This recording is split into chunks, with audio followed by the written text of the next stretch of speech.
Okay, so 2.8 Chevrolet Trailblazer. That's Chevrolet Trailblazer.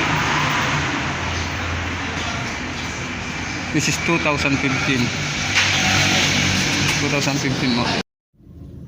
Okay, this is Chevrolet Trailblazer. So we have a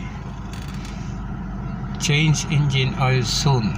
So this is how to reset this after changing the oil. So what you're gonna do is turn off this ignition key, then turn it on.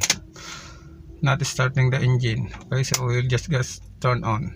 Okay, so repeat the procedure. Turn on, then we need to press the accelerator pedal at least 3 times. Okay, so we're gonna do this. Turn on, then 1, 2, 3. Okay, so like that. Then we gotta check again, start the engine. Okay, so yeah, that is how to reset the change engine soon indicator. So once again, turn on the ignition on without starting the engine, then press the accelerator pedal, fully press 3 times with this one, then turn up the key and start the engine. Okay, now